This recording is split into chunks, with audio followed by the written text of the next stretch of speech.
Crypto, blockchain, NFTs, Web 3.0, for many of us, those are terms that represent a whole new language and way of doing business that we frankly don't understand.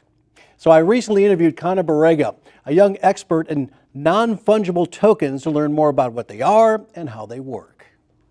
Connor, let's start simple. What exactly are non-fungible tokens? NFT stands for non-fungible token. And what I think is easiest to think about an NFT as is a digital identifier for a piece of media that lives on the internet. And so you can see that it's gotten a lot of hype because of collectible images, collectible video game components, and now collectible music. But we see this as a huge opportunity for content creators across the board. The quick synopsis of this is basically that when this data is registered to the blockchain, right, you can now treat it as scarce or collectible prints that are created. So just like in that scenario where there is an artificial scarcity created from a one-of-a-kind original and then a limited edition series of prints, you can replicate that on the blockchain using NFTs. And so that's what we're seeing with art and with music. The old fogey in me says, hold on, I want to see and touch and feel a piece of artwork.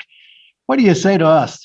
So I think that that's a great question. I think that a lot of people get hung up on this idea that digital artwork, why would I ever want that? It's a new way to secure the authenticity and ownership of artwork. And so that gets back to why I was saying that this is a much bigger opportunity for content creators and anyone working in the media space, because anyone who produces digital content has a reason to care about NFTs. Whether you're looking to purchase or looking to create, how do you make money off of this? So when you think about NFTs from a financial perspective, yes, there are collectibles today. You could collect artwork, and whether or not that's a viable financial institution, people collect sneakers, people collect purses. It's more akin to that. But in terms of the future of NFTs, it's around licensing and managing data related to the advertising ecosystem and other business intelligence big data systems. There's videos, there's images, there's comments. Each one of those individual interactions are valuable pieces of data that inform advertising algorithms. Why would you say, hey, you need to add an NFT to your portfolio in addition to these traditional ways of creating wealth? If you have faith that the brand is going to be around long term, then purchasing one of their collectibles, if it's meaningful to you, could be a great investment opportunity for some people right now.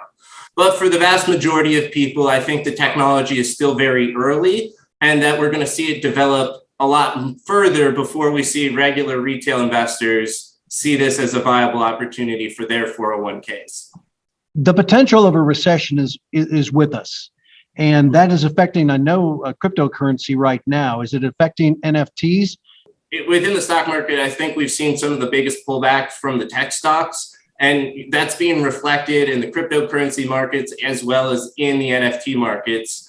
A lot of liquidity is drying up for projects and different groups who are out here trying to build on the blockchain, either through NFT projects or directly through blockchain development.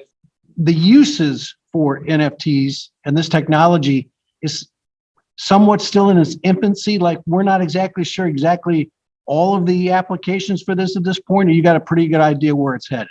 There is a pretty predictable and sizable emerging NFT industry that we're going to see. But yes, we are very much still early stages of the technology, still early stages of the companies that are coming out and their use cases. It is dependent upon a separate technology, blockchain, which, as we know, is also still super volatile and in its infancy. Connor Barrega with the Unipro, thank you very much. I learned a lot today, and there's still much more I need to learn, I think. Thanks so much for having me on today, Rich, and glad that we could try to illuminate some of the details around NFTs. And obviously, there's still more work to be done to understand this topic.